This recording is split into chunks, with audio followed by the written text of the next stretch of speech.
حضرت رومی رحمتاللہ علیہ نے ایک حکایت لکھی ہے، فرمایا ایک شخص کی شادی ہوئی، نوجوان بیوی نے کہا تیرا باپ سارا دن کھانستا ہے۔ یہ جو واقعہ ہے مولانا روم رحمتاللہ علیہ نے لکھا ہے۔ تو اپنے باپ کے کمرے میں گیا، کہنے لگا ابا جی تم بہت کھانستے ہو، میری بیوی کو پریشانی ہوتی، یہ کمبل لے لو اور باہر باڑے میں سو جایا کرو، وہاں تمہیں ٹھنڈ نہیں لگے گی اس کمبل کی وجہ سے۔ جب باپ اٹھنے لگا نا تو اس کا بیٹا آیا، مطلب پوتا آیا اس شخص کا، تو اس نے کمبل لے کے نا بیچ میں سے پھاڑ دیا۔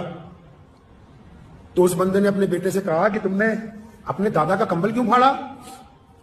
کہنے لگا ڈیڈی اس کمبل کو اس لیے پھاڑا ہے کہ کل کو جب تو بڈھا ہو جائے گا نا، کھانسے گا، تو تجھے بھی تو اس باڑے میں بھیجنا ہے، تو اس وقت دوسرا کمبل کہاں سے لاؤں گا، اس لیے آج آدھا کمبل تیرے لیے رکھ رہا ہوں۔ لکھ لو، نشان لگا لو ان لوگوں پہ جو ماں باپ کے نافرمان ہیں، وہ دنیا میں کامیاب نہیں ہو سکتے۔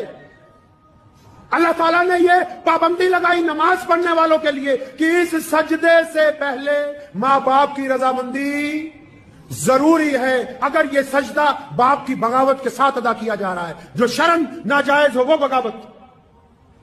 اگر باپ کو گھر میں گالی دے کے آیا، تھپڑ مار کے آیا، باپ سے زیادتی کر کے آیا، بدماشی کر کے آیا، اور پھر آ کے مسجد میں کہا کہ میں تو متقی نمازی ہوں، یہ نمازیں منہ پر ماری جائیں گی۔ حضرت رومی رحمتاللہ علیہ نے ایک حکایت لکھی ہے، فرمایا ایک شخص کی شادی ہوئی، نوجوان بیوی نے کہا تیرا باپ سارا دن کھانستا ہے۔ یہ جو واقعہ ہے مولانا روم رحمتاللہ علیہ نے لکھا ہے۔ تو اپنے باپ کے کمرے میں گیا، کہنے لگا ابا جی تم بہت کھانستے ہو، میری بیوی کو پریشانی ہوتی، یہ کمبل لے لو اور باہر باڑے میں سو جایا کرو، وہاں تمہیں ٹھنڈ نہیں لگے گی اس کمبل کی وجہ سے۔ جب باپ اٹھنے لگا نا تو اس کا بیٹا آیا، مطلب پوتا آیا اس شخص کا، تو اس نے کمبل لے کے نا بیچ میں سے پھاڑ دیا۔ تو اس بندے نے اپنے بیٹے سے کہا کہ تم نے اپنے دادا کا کمبل کیوں پھاڑا؟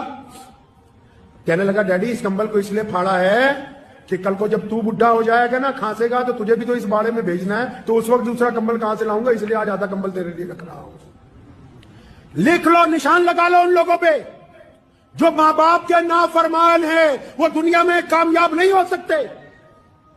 اللہ تعالیٰ نے یہ پابندی لگائی نماز پڑھنے والوں کے لیے کہ اس سجدے سے پہلے ماں باپ کی رضامندی ضروری ہے۔ اگر یہ سجدہ باپ کی بغاوت کے ساتھ ادا کیا جا رہا ہے، جو شرعاً ناجائز ہو وہ بغاوت۔ اگر باپ کو گھر میں گالی دے کے آیا، تھپڑ مار کے آیا، باپ سے زیادتی کر کے آیا، بدماشی کر کے آیا، اور پھر آ کے مسجد میں کہا کہ میں تو متقی نمازی ہوں، یہ نمازیں منہ پر ماری جائیں گی۔